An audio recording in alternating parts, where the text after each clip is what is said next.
Radio Theater, starring Dan Daly and Mitzi Gaynor in Mother War Type. Ladies and gentlemen, your producer, Mr. Irving Cummings.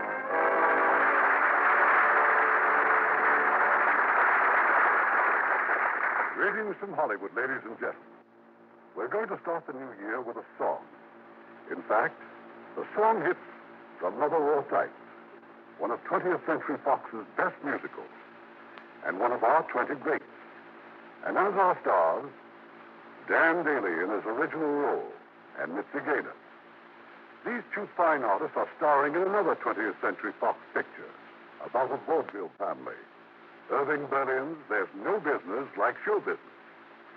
And they will join me later for a preview of this CinemaScope production.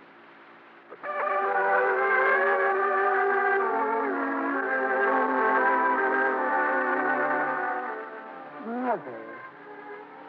My mother. There she is, sitting in the rocking chair on the front porch. That sweet, that gentle old lady. She's eating. Eating another sweater for Father. Seeing her like this, who'd ever dream that Mother ever behaved like this? Put your arms around me, honey. Hold me tight. Cuddle up with all your might. I never knew anyone like you.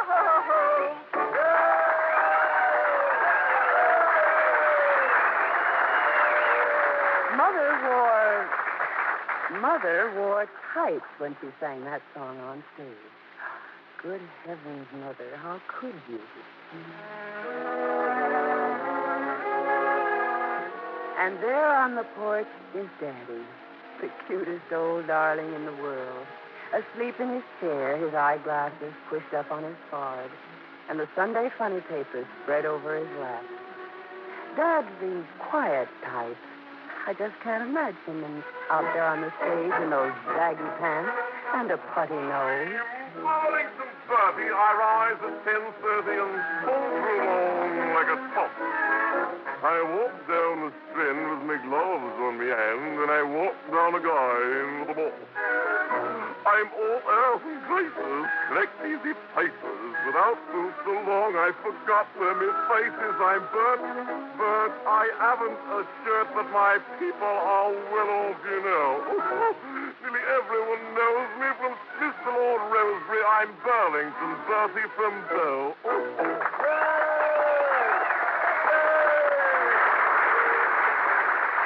To really understand how Mother happened to wear tights, let's go back some 40 years to when Mother graduated from high school. The next afternoon, she and a couple of friends went downtown. But girls, I don't want to be a telephone operator. I'd rather be dead. Why, Bessie Flammerhammer. Well, I would. Anyhow, it beats what I'm going to be doing, standing on my feet all day selling underwear. At least you'll be in college, Myrtle. Business college. You know, we're awfully early for my appointment at the telephone company. Well, let's just window shop. We could go to a matinee. A show? Why not? My cousin Bubba sells tickets at Waller's Opera House. He said any time I wanted to go, he'd let me in for nothing. Oh, let's, Bessie, let's.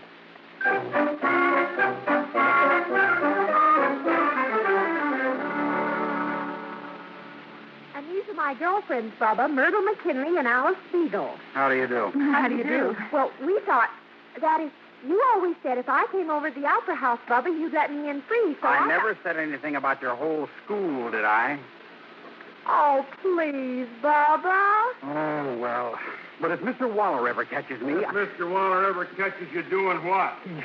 Nothing, Mr. Waller. Handing out free tickets, huh? Oh, no, Mr. Waller. They just wanted to know if they could get jobs with the show in the chorus. Chorus, huh? All right, girls, follow me. We'll talk this over in my office. Oh! Well? Well, we're coming, Mr. Waller.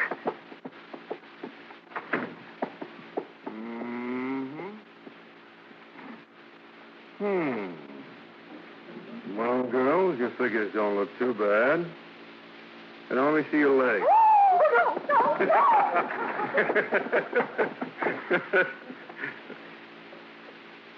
Well, ain't you scared, too?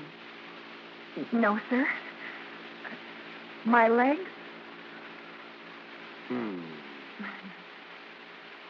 Kind of nice. Mm-hmm.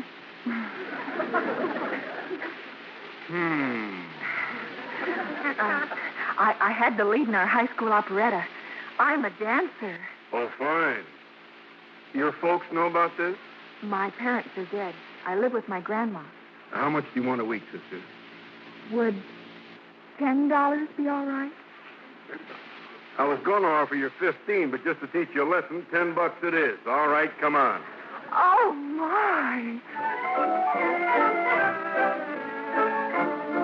Well, that's how Mother got on the stage. The headliner at Waller's Opera House was a good-looking, brash young fellow named Frank Birch. Frank was a singing comedian. As a comedian, well, today we'd call Frank's act awfully corny. Those ridiculous costumes he wore and the laughs he'd get by falling in the bass drum or getting hit over the head. But in those days, he really killed the people. Take December and smile it in a blaze. And then December comes back again when you're away. Who has the charm the very feel you do? Who makes life necessary? Oh, you do. Help can take my dreams and make my dreams come true. Oh, don't give me three guesses, so one will do.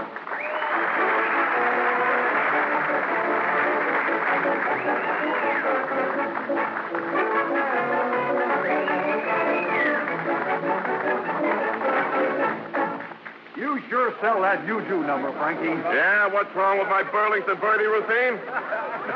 Hey, girls. Any of you, forgive the expression, artistes, want to speak in part in my Paris blackout next week? All right, but I need a girl who speaks French. French? What is it, a character part? Go away. I can speak a little French, Mr. Birch. You can, huh? Well, you're that new kid, ain't you, sweetheart? Uh-huh. All right, let me hear you read this line. Voulez-vous payer l'argent au garçon? Hey, well, you're going to do fine. We'll have a bite to eat after the show, and I'll run through the business with you. And you can... Business is right. By the way, what's your name? Myrtle McKinley. Anyone ever tell you got the prettiest... Eyes? Yeah, we've heard that approach. Yeah, well, in your case, sweetheart, I really mean eyes. All right, you ready for your next number? Come on. See you at the stage entrance, Myrtle, right after the show.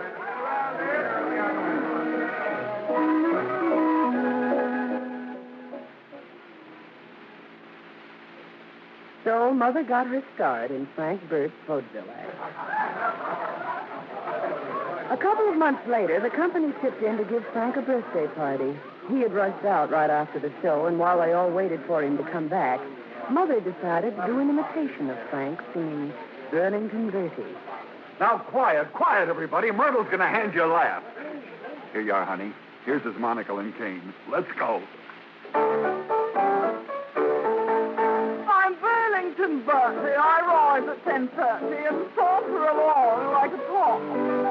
I walk down the Strand with me gloves on me hand, and I walk down again with them all. I'm all airs and graces, correct easy paces, without boots so long I forgot where my face is. I'm burnt. I haven't a foot, but my people are well off, don't you know? Nearly when everyone knows me, from Smith to Lord Roseby, I'm Burlington Bertie from Bow.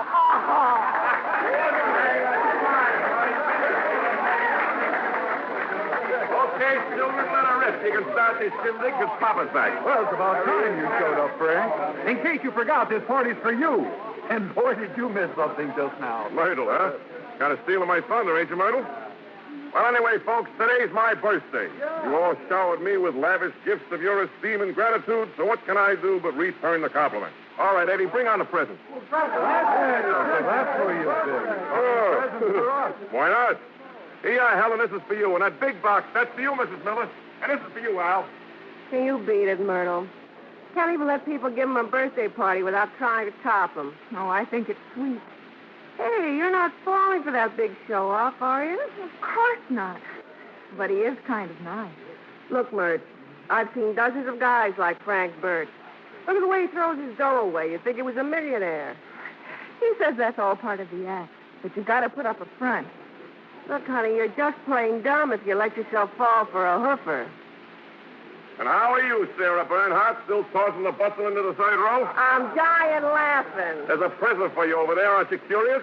Remember what I said, Myrtle. Some new red flannel, sweetheart. You can sew yourself in for the winter. You mad at me, Frank? Sure, I'm mad. Who told you to do Burlington Birdie? That's my number. I guess it was my own idea. Yeah? Well, you were great. When'd you pick it up? I've had to watch you for 8 weeks, haven't I? Yeah, and I've been watching you, too. You know something, Mert? You got more talent in your little finger than all these crows put together. That's very nice of you. As a matter of fact, I got a funny notion we might do pretty good as a double. A double? Sure, you and me together. You know, a team. You really think I could? I think we'd knock 'em cold. I just don't know what to say. Well, then don't say anything. Just keep it under your hat, leave it to me. We'll work something out together, see, and then we'll spring it on the boss. Well, what do you say? Is it a deal? It's a deal. Oh, my. In a few weeks, Mother's name was on the posters in the lobby. Frank Burt, assisted by Myrtle McKinley. Though, of course, you had to look twice to find it. There was another man in their show who was very fond of Mama, Roy Bivens.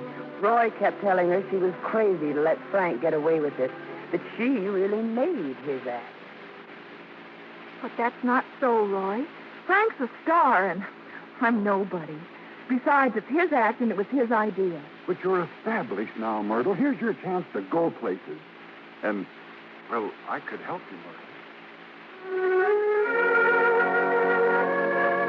But Mother kept shaking her head no, because as far as she was concerned, she'd already gone places.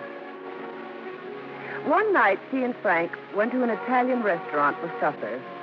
The bunch from the Opera House were used to seeing Frank Burt walk in with a pretty girl, but somehow this was different. They were wise, even if he wasn't, that Mother had set her heart not on seeing her name in lights, but on seeing just how soon she could bring Frank Burt around to hopping that all-important question. Good evening, Senor Burt. You sit, please. Please to sit down. Yes, would you water? You want some water? No, I want that. He's only joking, Mr. Capucci. Spaghetti for two, please. Spaghetti, yes. Yeah, and you all put some of that good old horse meat sauce on it, Colonel. I see, Senor. I see. Frank Burt, you're crazy. That's what mein Vater says. You know, mein Vater, he is a Dutchman. He hates the theater. Ach, what kind of a business is this? A tenser, a jigger? Listen, and speaking of jigging, kid, I've been working on a new routine. How about meeting me in the theater in the morning? Frank, I'm not sure I'm going to stay in the show. Roy Bivens is going into a new musical comedy, and he says he can get me a job. Oh, he does he? Of course, I don't want to quit, but, well, I mean, just because you gave me my start is no reason why we should have to stay shackled together, as though we were shackled together like people who are shackled. Who said anything about being shackled?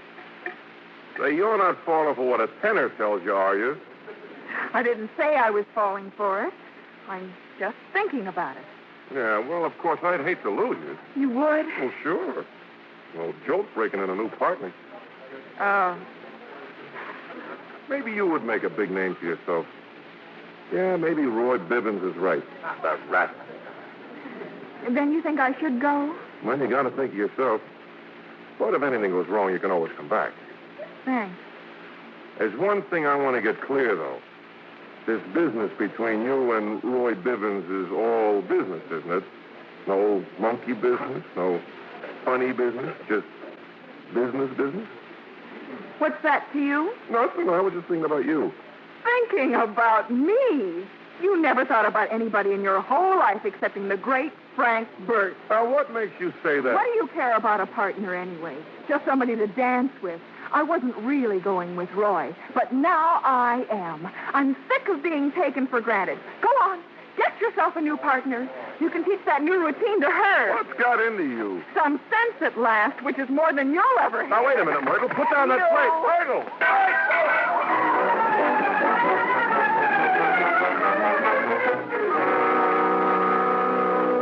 So Mother went away with the new show, her own act, singing and dancing.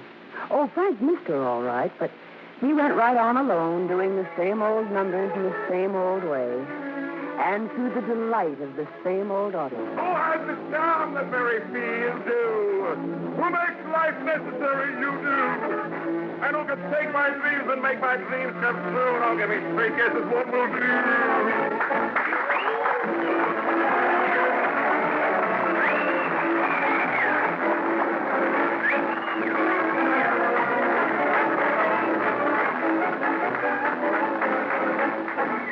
Then one night, when Frank finished his act with the usual cartwheel into the wings and returned to the dressing room, he found someone waiting for him.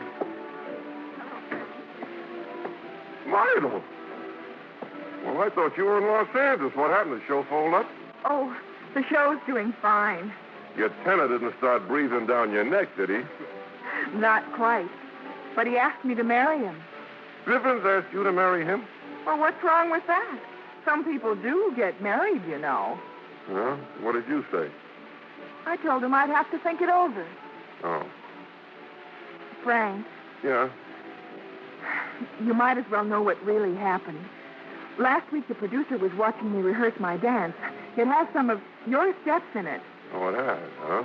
Well, in fact, it's practically the same dance that except that I do it alone. The producer didn't like it. Well, come on, don't be ashamed. I want to know the worst. Well, Roy said, wait till she really does it. Of course, this is just a rehearsal. Is that all? Is that all? Well, I wanted to go right through the floor. Frank, I was doing my very, very best. I was dancing the way I always did with you. I don't know what was wrong. I do. Look, Myrtle, I don't want to hurt your feelings, but when you dance with me, well, what I mean is when we dance together. Yes, Frank. Well, when we dance together, it's just different. How different, Frank? I don't know. We hit it off. Maybe we ought to stick together. You know, shackled. Married. Frank. Yeah, well, it's an idea, isn't it? I'll work on it. You'll work on it? Yeah. Oh, I knew I shouldn't have come back. Humiliating myself. Take it easy, Myrtle. I'll show you. You let me out of here. You what? Help! Cut it out, will you? Let go of me. I'd have known you were going to behave like this. I never would have proposed to you in the first place. I'll give you a kiss. Oh, Frank, if you don't... All right, I'll take one. Oh. Frank Burt, you let me. And another one. Frank Burt, you... And another. Mrs. Frank Burt. Oh, my.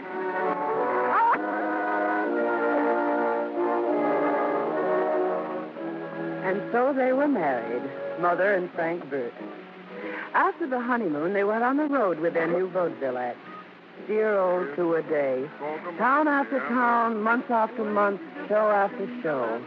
But always giving the audience everything they had. What a moon. For all of the many reasons that I've mentioned heretofore. My heart will always be in Kokomo. And of course, you know, the town of Kokomo will always be Geographically, indefinitely, indubitably, in Indiana.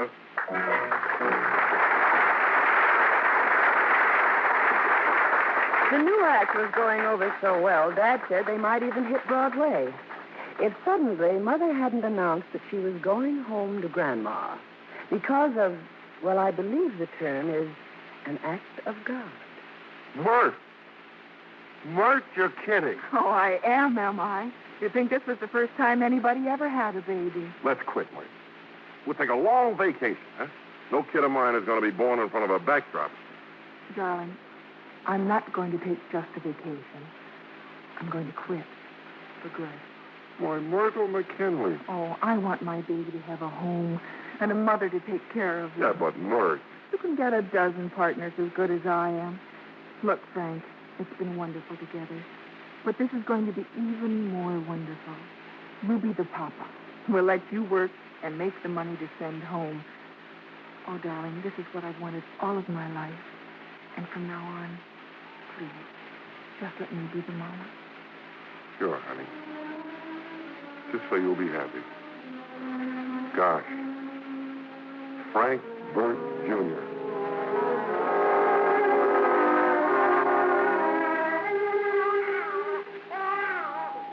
Yes, Frank Jr. it was to have been. But under the circumstances, Mother thought that Iris would be a little more appropriate. 3 years later, it was going to be Frank Jr. for sure.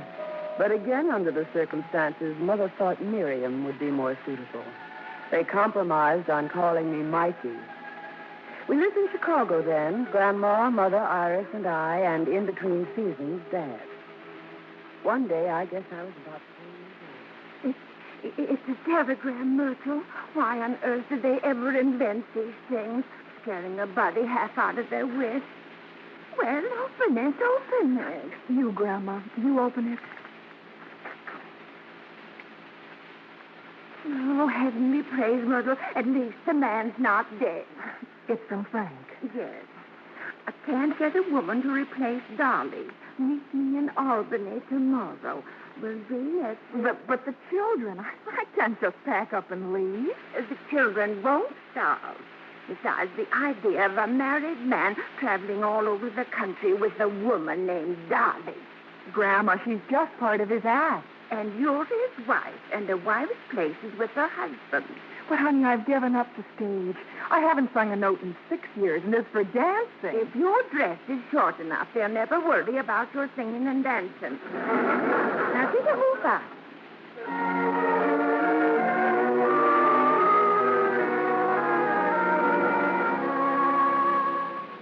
Who knows how much I love you? You do. No one means more to me than you do. You take December and smile it into May, and then December comes back again when you're away.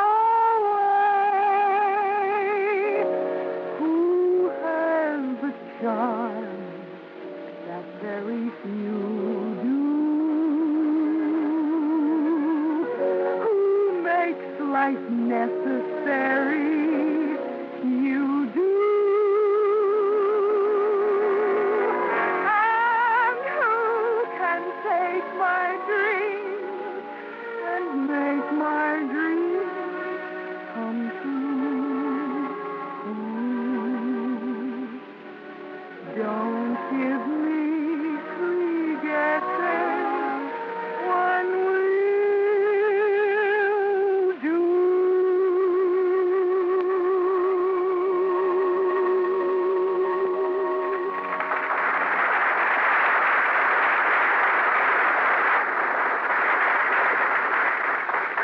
Of course, the inevitable happened. Once Mother was back in the act again, she couldn't quit. It was in her blood. Meanwhile, we were growing up, Iris and I. I remember the December when I was 10 years old. Mother and Dad were booked in Boston. And this was going to be our very first Christmas apart. What's wrong with you, Mikey, dear? Is it a cold you've got? No, Grandma? Oh, Grandma! Oh, there, child, I know. But think of all the fun we'll be having at Christmas. Fun, Grandma? Without Mother and Daddy? Why did they have to take a booking for Christmas week? Why, she asked? Do theaters close on Christmas? Oh, come now, girls. Just remember there's still Santa Claus. We'll send him a letter. Who knows what the good man will do when the facts are set before him? Grandma, what do you mean? Never mind what I mean. Boston, is it now? Parker House Hotel, Boston.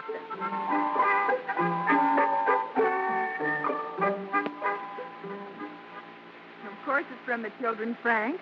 But the box says, do not open until Christmas. Well, it'll be Christmas in 1 hour, and if you think I'm going to wait... Oh, look. From Mikey. Merry Christmas to my father. A fine school these kids are going to. Look at that Merry, N-E-R-Y. Mark, look. It's a painting. Just what I needed. Frank? Yeah. Listen. To my wonderful mother. There is no other like my mother. Her wine-tinted lips, her raven hair. Since when? Her beautiful arms. How I wish I was there. Oh, Frank. Now, honey, remember what you promised me. I'm not crying. Who is it? I'll go, Mert. Iris! Mikey! Darling, Iris, Mikey, you monkeys. How did you ever Yeah, what get happened? here? Look at him, Mert. Take a look at them. Oh, it was all Grandma's idea. She made us like Santa Claus what we wanted most. I just can't believe you're really here. Oh, Mother. Honey, what happened to your clothes? You look like you slept in them. We did. We were afraid to take them off. We were afraid we might not know when we got to Boston. Oh, Mother, your presents. You've opened them before Christmas. Oh, I know, dear, but... Well, we couldn't wait. Oh, it was all my fault. I said... Oh, no. Daddy. All our presents for you and Mikey we sent them to Chicago. Not even a Christmas tree for our children. We don't mind, Mother, honestly. All we want is to be with you. Frank, where are you going? Honey, it's almost midnight. Everything will be closed. I'm surprised at you. I'm Santa Claus. I use chimneys.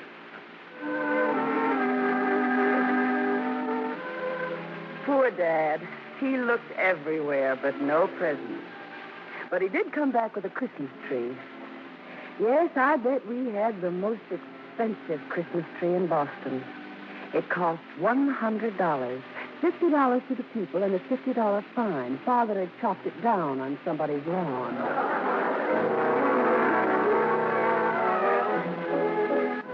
Mother always had one weakness. She could never resist a travel folder. Every summer, she'd decide we needed a complete change of environment. And one year, she selected the most fashionable and, according to the travel folder, the gayest of all summer resorts, Berkshire Highlands. I remember how excited we were as we walked into the hotel lobby, Daddy doing that cute little jig of his. Good morning. Good morning. Good morning, sir. I'm Frank Bird. I made reservations before. Count them. 1, 2, 3, 4. Oh, yes, Mr. Burt. Will you sign the register, please? What's the matter? Death in the family? I beg your pardon, sir? When do we view the remains? Won't the guests ever do anything here or say anything? Well, our guests seem to like the lobby, sir. They sit in the rocking chairs and rock. Sometimes they say good morning. Well, now, that's right broad-minded of me. Boys, show the Burts to their rooms, please. Mert. Deadpan Alley. Now, Frank, these places are always much livelier at night. Come along, children. Here's the elevator.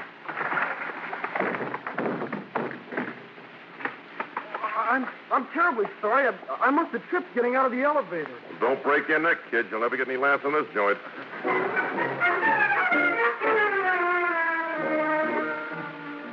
In a sense, Mother was right. It was gayer at night. At night, they turned on the lights. Our first evening, we were sitting in the lobby along with all the other guests when Father had what he thought was a brilliant idea. Come on, let's go over to the piano. Maybe we can liven this joint up a little. That's a good idea. Mother, everybody's looking at us. Since when does actors not want to be looked at? Yeah, you're right, kid, especially at these prices. How about tra-la-la? Good. Hit it, Mart. La-la-la-la-la, what a merry world we live in. La-la-la-la-la, all of it is yours and mine. So wear a smile, sing a little while it's raining. And through the clouds and the sun will shine. La-la-la-la-la, what's a little bit of trouble? You live and learn, things are gonna turn out fine. Just feel that way, and every little day will seem like spring. If you just sing tra-la, tra-la-la-la-la. Come on, folks, let's have a little fun. All you have to know is tra-la-la-la-la. Okay, Myrtle, hit it. Now, everybody. Tra-la-la-la-la. What a merry world we live in. That's the spirit. Sing it out. Tra-la-la-la-la. All of it is yours and mine. Let's hear the men's voices, too. Daddy, nobody's Shut up. Raining, singing birds, and through the clouds, yes, the song will come on, limber up. Tra-la-la-la-la. What's the trouble? Courage, Camille. Live and learn, things are gonna turn out fine. Just feel that way, and every little day will seem like spring. If you just sing, la-la. Whoa. You know something, Myrtle? If anyone speaks to me, I'm going to keel over in a dead faint. What's the matter with these people?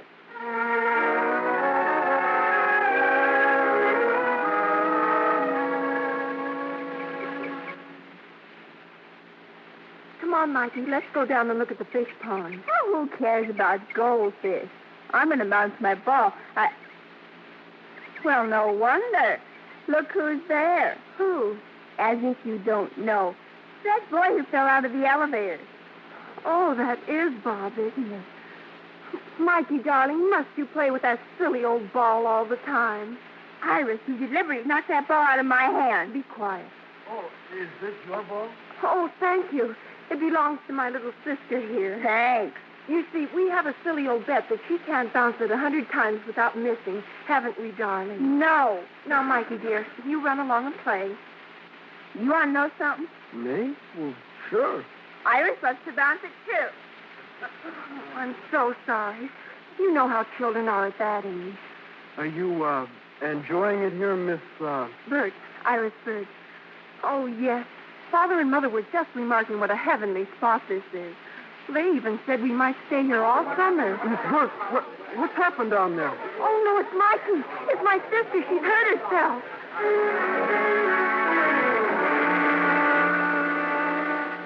Are you sure you're all right, Mikey? How do you feel, darling? Oh, I'm fine now, Mother. What happened? Apparently, you were climbing a tree, and you fell on your head. Did I get a laugh when I fell? You couldn't make this bunch of long hairs laugh if you broke your neck. Frank, I've had all I can stand. Let's start packing. Mother. I'm not going to have our whole vacation ruined by staying here with these stick-in-the-muds. I know why Iris doesn't want to go. Her fella. You hush up, Mikey. What fellow? Well, Bob Parkman, of course. Certainly you've noticed her disgusting behavior. Mother, Bob's not at all like the others. Really, he isn't. Well, I'm not staying here to find out. His mother and father are in Europe, and he had to come here with his old tutor, and I... Come in. Mr. Bert? No!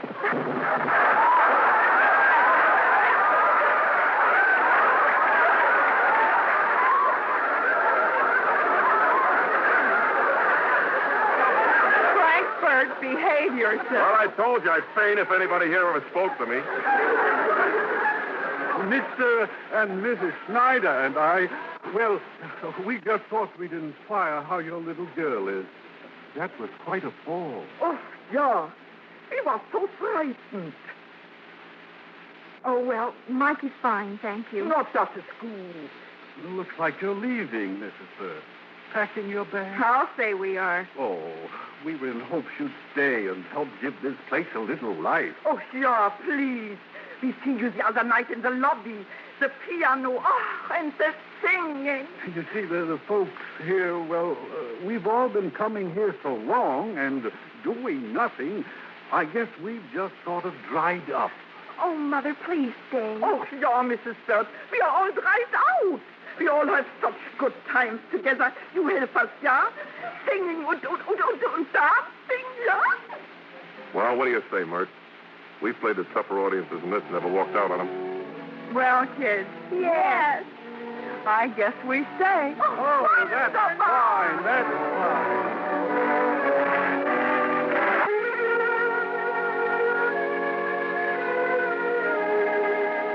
We stayed a whole month at Berkshire Highlands. And with Father and Mother taking over, everybody had a wonderful time. Mother's faith in her travel folders was triumphantly restored, and even Father admitted it was the gayest of all summer resorts. Iris spent most of her time with that Rich Clarkman boy. The night before we left, I overheard Mother and Father in the next room. Frank? Frank, are you still awake, dear? Frank, I've been thinking about Iris. About her future. What future? Oh, about the kind of people she goes with. Things like that. What's wrong with the people she's been going with? Oh, nothing, except, well, I was wondering if maybe we haven't been a little selfish. What? Selfish? Making the children lead our kind of life. What do they want now? The trouble with those kids is they've had too much. Are you trying to say our girls are spoiled? You didn't know it? Frank Burt. Of all the sweet, normal, unspoiled children. Okay, skip it. Well, now for one thing, their school. They go to school. I was thinking maybe about a boarding school, and after that, college. If Mikey makes college, I'll eat my sombrero. The stage is all right for us, dear. We love it. But they're entitled to meet nice young girls and boys their own age who are interested in other things, like books and things like that. All right. We'll give them a book. 2 books, 1 for each. Oh, Frank, you're just being stubborn. Iris is growing up. She's beginning to think about boys. Are you talking about that wobbly-legged goof that looks like he's going to break into a run every time you look at him? He's not a goof. Bob's a wonderful boy. He's a goof. I'll bet if I said boo to him, he'd... Don't you dare. Would you mind telling me what we're fighting about? Oh, go to sleep, darling. We'll talk about it when we get home. Okay.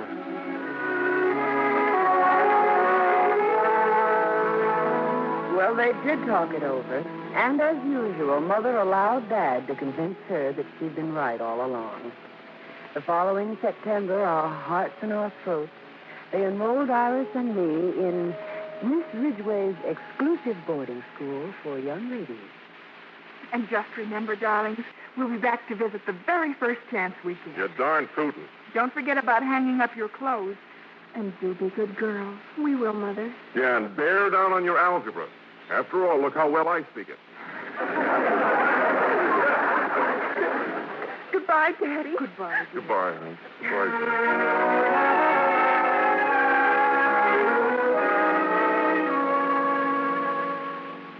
When Easter vacation came, Iris and I took the train. I was to join Mother and Father in Pittsburgh, and Iris was to come on later. She and some other girls from school, and Bob Clarkman and some other boys from college, were all going to Westchester. The Clarkmans were giving a weekend house party, and naturally Bob invited Iris. After a couple of hours on the train, Bob produced a ukulele. All right, Iris, cue the singer in our midst. How about a song? Well, how about swinging down the lane? Wonderful. Go ahead, Iris.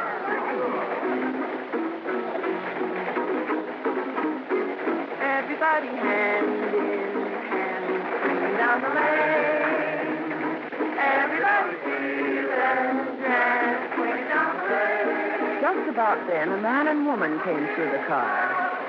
They were theatrical people, all right. And maybe they had a little too much to drink. Anyway, when they heard the singing, they joined right in. I'm so blue. Watching love making like we used to do. When the moon is on the way, still I'm waiting all in vain. Baby, should be swinging down the lane with you. You know something, kid? Swinging down the lane happens to be one of our numbers. Yeah, that's right, kids. We've been eating off it for 2 years. Yeah, I hope my voice isn't so here, but you know, I'm one of those I don't care for you. All hip. Who cares about the voice? Ah, don't you believe it, kid. Why, Lil here had one of the sweetest hog-calling voices in Missouri. Oh. That's before I roped her and put shoes on. Ed, you fool, you.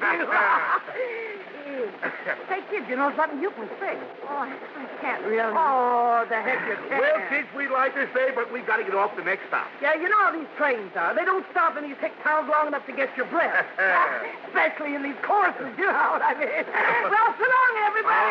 Oh, don't you waste it. We wouldn't. Oh, you fool. Boy, were they ham.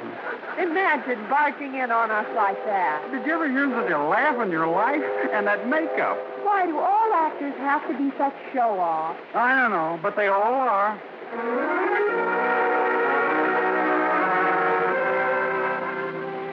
I saw the look that came over Iris's face. A look that said, not that Mother and Dad were like that couple, but they were actors. And not the kind of people you talked about when you were with girls from Miss Ridgway's school and boys from Harvard. Some months later, Iris and I had an unexpected telegram. Well, go on, Iris. Finish reading it. It says, we've been keeping it a great secret, but now you can know. Dad and I have arranged a booking in the very town where your school is. Mikey, they're going to play here. Oh, boy, that's wonderful. But they can't, Mikey. They mustn't. Iris, you're ashamed for them to come. No, I'm not. That's not it at all. It's just that... Oh, why do they have to spoil everything? You are ashamed.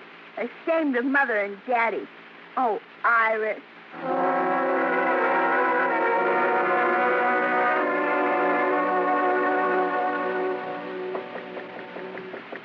Come in. Mother. Hello, darling. Mother, what are you doing here? Your telegram said... Next week, I know. But Mikey wired us that you weren't feeling well. Did Daddy come too? Yes. He'll be in to visit later. Oh, nothing, Mother. I just don't feel well. Iris, I know what it is. Mikey did this. Mikey told you. Mikey loves you, dear. She only did what she thought was best. Oh, I wish I'd never come here. But you've loved it here. I hate it. You think your friends will stop liking you because your mother and father are on the stage? Oh, Mother, it's not that. It's not you and Daddy. You're the sweetest people in the whole world. But people on the stage are not as refined as your friends. Is that it?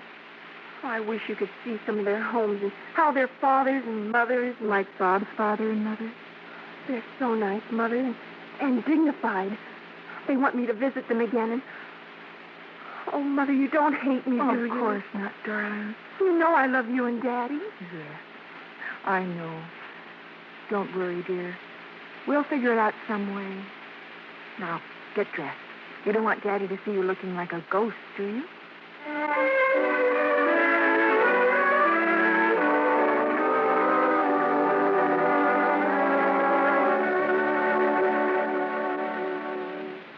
You're sure it's all right if we take the kids out for dinner, Miss Ridgway? Of course. I left word for Iris to meet you here in my office. About this other matter, though... I'm sure lots of other girls go through a phase like this, Miss Ridgway. Iris is just a little mixed up. I'll say she's mixed up. Frank, please. I'm grateful to you, Mrs. Burt, for telling me all this. I know what it must have meant to you. How simple it would have been for you and your husband just to have canceled your engagement here in town. Then you'll help us? I think we can stretch our rules to cover it. Thank you. Okay, but if you want my advice, I think... Excuse me. Yes? May I come in, Miss Ridgway? Oh, Iris, come in. Hello, Daddy. Hello, Iris. You're feeling better now? Yes, I think so. I'm glad to hear that. I know how terribly disappointed you'd be not to be able to go to the theater on Friday to see your mother's and father's performance. Isn't it nice of Miss Ridgway, dear? She's going to let you bring your whole class to see us. Oh, Mother, how could you?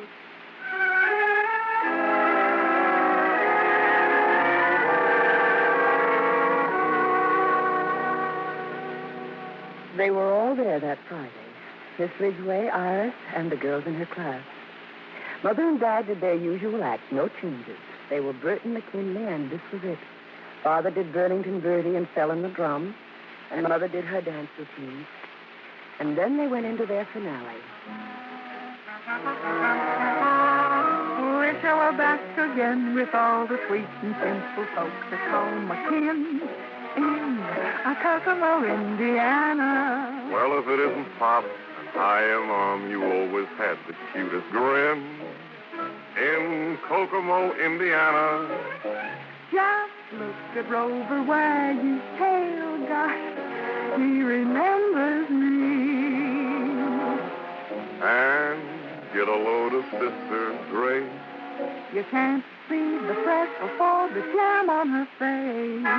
How would you like to go see that old Wabash beau you used to know? In Kokomo, Indiana. Wouldn't you just as soon go out and spoon beneath the Hoosier moon? Oh, what a moon. For all of the many reasons that I've mentioned heretofore. My heart will always be in Kokomo. And of course, you know, the town of Kokomo will always be geographically, indefinitely, indubitably in Indiana.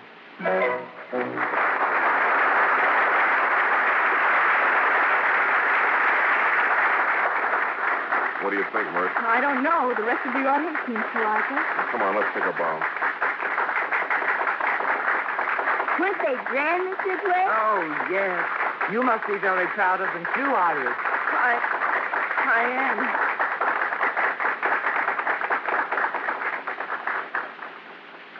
The whole class thought Mother and Father were just as wonderful as I knew they were. And they told Iris so. But I was never sure of just what Iris' feelings were until June came. And Iris was up on the stage along with the other graduates. Bob Clarkman was in the audience. And, of course, Mother and Dad bursting with pride when Mrs. Ray announced. And now it gives me great pleasure to present the highest honor student in our School of Music, Miss Iris Burt. Look at Bob, Mommy. He shouldn't applaud so loudly, should he? I have a feeling we're going to see a lot of that young man from now on. He hasn't said anything yet, has he? Does he have to?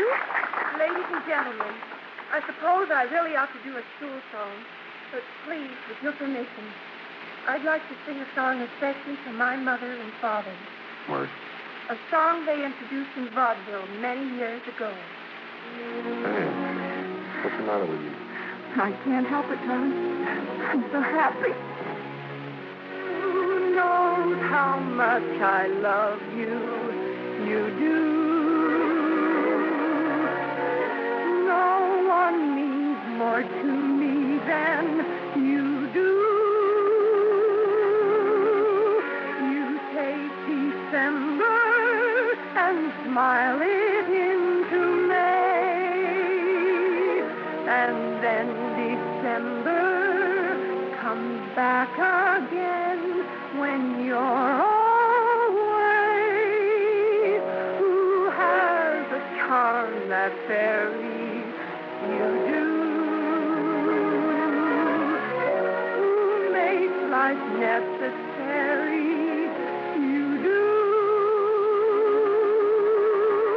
And who can take my dreams and make my dreams come true? Don't give me three guesses.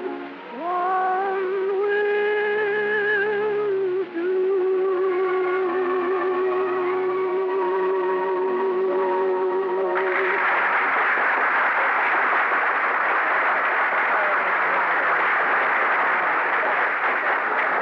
How do you like that, Myrtle? Another star in the family.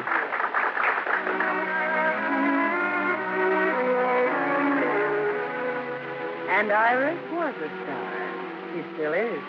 Though, of course, in private life, she's Mrs. Robert Clarkman. But then I'm sure you suspected that all along. As for me, well, I didn't take to the stage. I've been too busy at home. That and taking the children out to see their grandparents every Sunday. They're on the front porch now, as usual. Mother knitting. Daddy sound asleep with the funny papers in his lap. Frank? Frank, Hey. you better clean up, dear. The family will be out soon. Oh, yes. Where are my glasses? On your forehead, as usual. Where's my pipe? Where you put it, dear. Anything else? Yep. What? Kiss. Well, what do you know?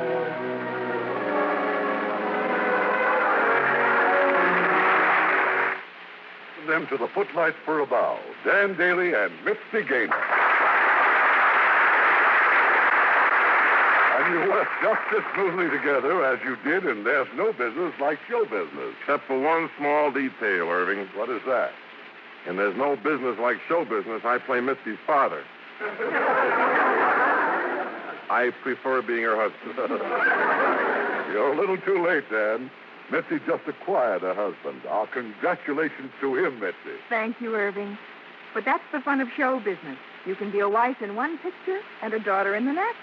Well, as long as you're always a Lux girl. Tonight we're Joan Banks as Mikey, Janine Roos as Iris, Issa Ashdown as Mikey as a child, Johnny McGovern as Bob, Yvonne Patey as Miss Ridgway, Ruth Parrott as Grandma, and Jack Crucian, Charlotte Lawrence, Rhoda Williams, Sam Edwards, Gigi Pearson, Herb Butterfield, Mary Lou Harrington, Joe Forte, Edith Ango, George Neese, and Eddie Marr.